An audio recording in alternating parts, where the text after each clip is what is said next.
विवाह हेउ कि व्रतघर हेउ, यज्ञ हेउ कि पूजा हेउ, जेकोसी शुभ कार्य कलश पूजा प्रथमे होता है। कलश रे पंचदेवता बास करिथांती। कलश बसैया द्वारा गृह को कौन अशुभ शक्ति प्रवेश करें ना। खाली सेतिकी नुहे, आमर ओडिया घर प्रत्येक माँ माने पिलांकर शुभ मनासी ठीक परीक्षा समय घर आगरे गोटे कलश बसई थांती। ई घर द्वार बंधरे जो कलश बसा जाए, आज भिडियो आम से कलश विषय ही आलोचना करवा। आपन को अनुरोध रहा मोर ये भिडियोटी को शेष पर्यंत निश्चित भाव में देखिए। जदि भल लगे लाइक करेंगे, शेयर करेंगे। चैनल को जदि प्रथम थर विजिट कर दयाकोरी सब्सक्राइब करेंगे। आ पाखरे थिया बेल आइकन को प्रेस करदेवे। मोर आगु को आसुथिबा नुआ नुआ भिडियो नोटिफिकेशन आपण सर्वप्रथम पाई परिबे। चलंतु स्टार्ट करिबा। नमस्कार, जय जगन्नाथ। मु दीपाली आपण मानक स्वागत करूची मोर ए भिडियो को। कलश घर द्वार बंधरे जो कलश बसा जाए, आमे ताको कलश कहि परिबानी, आमे ताको कहि परिबा जलपूर्ण कुंभ।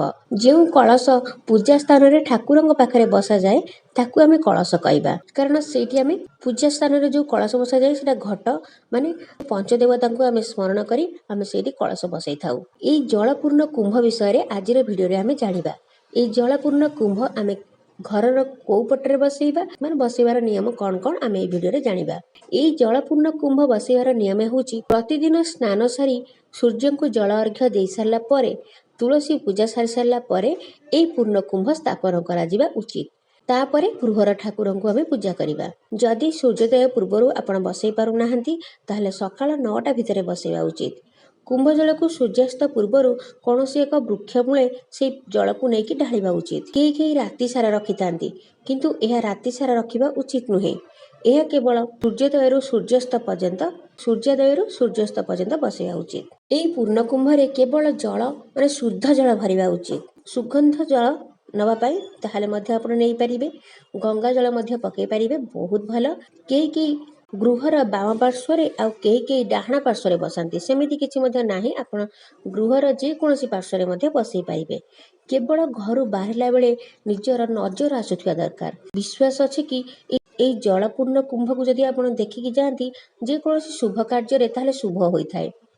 एई कुंभ को बसैया पूर्वरु से स्थान को टिके शुद्ध करदेबा, माने गंगा जल रे धोई देबा।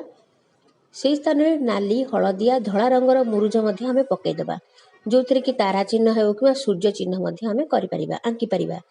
मुरुज न पकै पारुछन्ती ताहले अरुआ चाउल मध्य देई परिबे। ए अरुआ चाउल उपरे से पूर्ण कुंभ को हमें बसैबा। केही ए कुंभ रे आंब डाल आ गोटा गुआ मध्य देई थांती, जहा कि देबा उचित नुहे। यह पूजा घट नुहे, केवल परिष्कार जल ही देबे।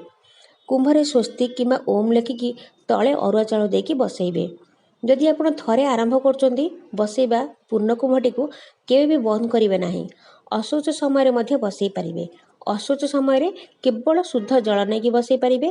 फूल किमा चंदन सेथिरे देई परिबे नाही। प्रत्येक गृह को पशु पक्षी देवी देवता माने मध्य आसी थांती बिना निमंत्रण रे। सेमानकु जल देई आतिथ्य सम्मान देबा होची आमर धर्म। तेणु एई उद्देश्य रे एई कुंभटी को बसा जाए। ए कुंभ मध्य महालक्ष्मीଙ୍କର उद्देश्य रे बसा जाय थाए। किछि नहला नाही। जलपूर्ण कुंभ को देखिवा द्वारा मानसिक शांति मध्य बहुत मिली थाए। तेणु मो मतरे प्रत्येक गृहर डाहाण पार्श्व हेउ कि बाम पार्श्व हो जलपूर्ण कुंभ बसैबा निहाती आवश्यक। एटा मध्य आपण करंतु, देखिबे निश्चित गृहरे शांति मध्य बजाय रहिबो।